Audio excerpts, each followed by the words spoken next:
what's up, fellow disc golfers? My name's Caleb. I thought I'd be doing a little guide, maybe a little tutorial as far as like my journey from starting off with disc golf. I've only been playing for about 2 months or so, a little bit, and I thought I'd just give you a few of my tips that I've learned just from starting off. I've spent a lot of time trying to watch videos on YouTube, watch guides and read articles and stuff like that, and talk to different people who are quite a bit better than me as far as like things that I should and shouldn't do. Okay, probably the first thing that I recommend that you shouldn't do is go out and buy the fastest disc that you possibly can. See, I had no idea what I was doing. I went to my local sport store, Academies over here, and I found the Speed 13, Speed 14, something like that. I don't know, ridiculous discs, okay?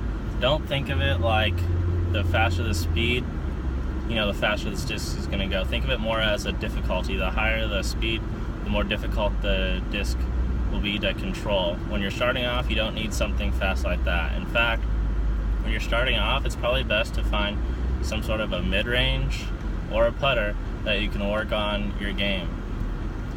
Work on your form, work on your technique, work on your timing, work on your speed, all that kinds of stuff. Work on those with like a putter and a mid-range at first. And when you do get to drivers, try to stick with stuff below 10, okay? Even 9 might be pushing it at first for like a beginner. Try to stick with something around the 7, 8, 6, 7, 8, maybe 9 speeds. Those are going to be a lot easier to control.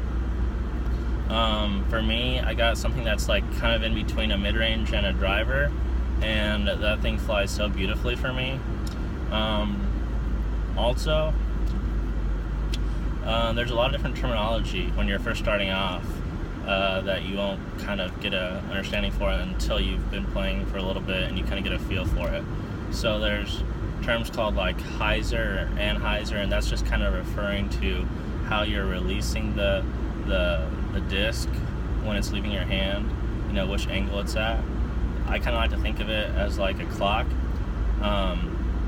So like if it's from 9 o'clock to 6 o'clock, that's going to be like a hyzer, or like a 9 o'clock to 12 o'clock right here. Think of that as like an anhyzer, okay? And how you release that is going to play a different action on that disc. It's going to help determine if it's going to go straight and then go to the left, or go straight and go to the right. Naturally, most discs, if you release them flat, will typically go to the left a little bit. Like if there's something that's called understable, they might have a little bit of an S-curve, but typically they'll want to finish left at the end. Let's see, what else is there? Yeah, so the disc naturally will kind of want to go left, so it's usually a good idea to throw a little bit to the right of it, and then you'll kind of start to fade to the left a little bit. So when you're going for a target, if it's a good ways away, you might want to aim a little bit to the side of it, and that'll help your disc kind of land on target, with that line that you're wanting to take. What are some other helpful tips? Oh yeah, when you're throwing the actual disc, usually like mid-range and trying to get some good distance with like a drive off the tee, one of the things that I found out that I was doing wrong was I was rounding out, okay? So what I mean by that is like when I'm pulling the disc through, like I'll have the disc, behind me, and I'm trying to maintain that line that I had decided that I wanted to take early on that will help me get to the basket. I want to kind of maintain that line all the way through. Now when I'm pulling from behind me all the way through that line, I'm trying to keep that line as straight as possible, okay? I'm not going to want to deviate. I'm not going to want to come around my body. See, like I'm turned around and I'm pulling through, okay? I'm trying to keep that line, but I don't want to pull a disc around my body, okay? When you do that, you'll start to do things like grip lock, and the disc will go off to the side, and you didn't want it to do that. And that's what will show you that, hey, I'm not pulling straight through. I need to be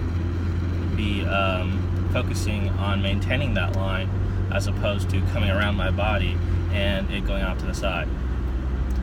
So if you can try to keep in your mind's eye that line that's behind you when you're pulling through, and then maintain that line, just in front of your body, keep your elbow bent at like 90 degrees, and then really accelerate as it's going through like your chest area right here.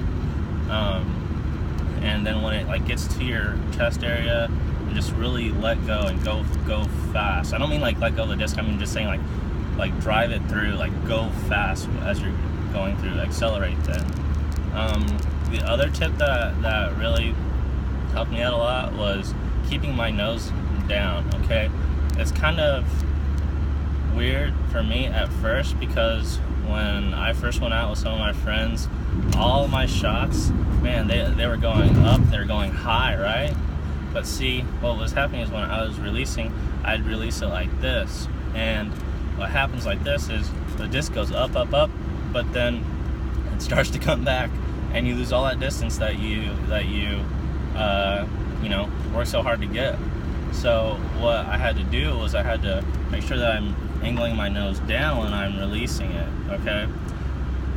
So it can either be like flat or a little bit down, and what that'll do is that'll let the natural properties of the disc, like it has the glide and all these different kinds of properties on it, will let those natural properties of the disc and the mold that you're using kind of carry the disc along and go along its natural flight path, versus if you release it with the nose up, then the wind can just get under it and change it and move it around, and you'll lose control of the disc.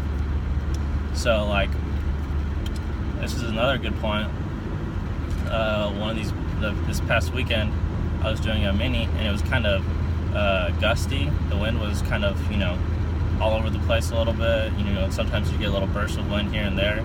And when I was putting, it was a little bit out of my comfortable range, but close enough to where I think I could make it on a normal basis.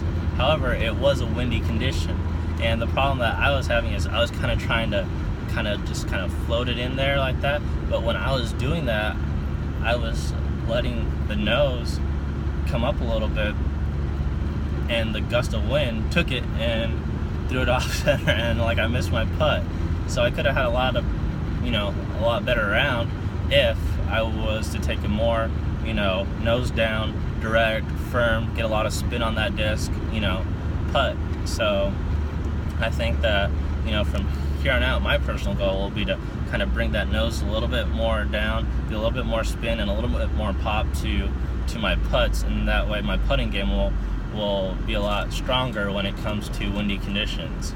Anyway, that's probably about it, and I'm gonna stop the video here. Thought I'd give you guys a few of my tips that helped me out from just only 1 or 2 months of playing, and hopefully this will help you out. I know I went out and I had no idea what I was doing when I first started, so maybe this video will help you out a little bit.